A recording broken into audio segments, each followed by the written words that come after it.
நாமும் போட்டா நல்லா நடிப்பேன்னு சொன்னடா. நான் வந்துகிட்டு பெரிய இடம் ரீசெண்டா நடந்துக்க. இவரு ரொம்ப டீசெண்டா இருக்கிற காவா ஓரத்துல கஞ்சா அடிக்கிற மாதிரியா இருக்கு. Hi hello friends, welcome back to our channel. So இந்த வீடியோவில் வந்து 2025 பார்த்தீங்கன்னா மலையாளத்தில் எடுக்கப்பட்ட அன்போடு கண்மணி அப்படின்ற படத்தை வந்துட்டு இப்போ யூடியூப்ல தமிழ் டப்பிங்கோட ஸ்ட்ரீம் பண்ணியிருக்காங்க.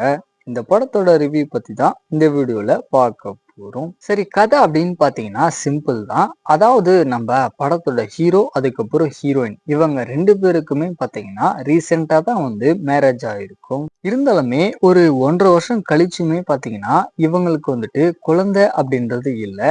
ஸோ போற வர எல்லாருமே பார்த்தீங்கன்னா இவங்க கிட்ட வந்துட்டு ஏதாச்சும் விசேஷம் இருக்கா இல்லையா அப்படின்னு சொல்லி கேட்டுக்கிட்டே இருப்பாங்க.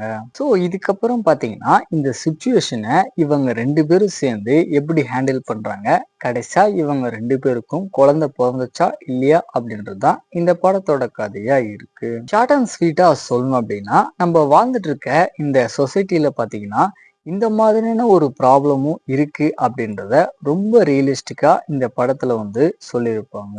தென் ஆக்டிங் வைஸ் அப்படின்னு பாத்தீங்கன்னா நம்ம படத்தோட ஹீரோ அதுக்கப்புறம் ஹீரோயின் இவங்க ரெண்டு பேருடைய கெமிஸ்ட்ரியுமே பாத்தீங்கன்னா ஆன் ஸ்கிரீன்ல வந்துட்டு ரொம்ப நல்லாவே ஒர்க் அவுட் ஆயிருந்துச்சு. அதோட படத்துல வரக்கூடிய ஒரு சில எமோஷன் சீக்வன்ஸுமே பாத்தீங்கன்னா நல்ல ஒரு இம்பேக்ட் தர மாதிரி பண்ணியிருக்காங்க. இருந்தாலுமே இந்த படம் ஃபுல்லாமே பார்த்தீங்கன்னா இன்ட்ரெஸ்டிங்கான சீக்வன்ஸ் அப்படின்னு சொல்றதுக்கு எதுவுமே இருக்காது, கிளைமேக்ஸை தவிர. ஃபைனலாக வந்து இந்த படம் பார்த்தீங்கன்னா ஒரு ஒன் டைம் வாட்சபிள் ஃபேமிலி ட்ராமாவை தான் வந்திருக்கு. ட்ரை பண்ணி பாருங்க.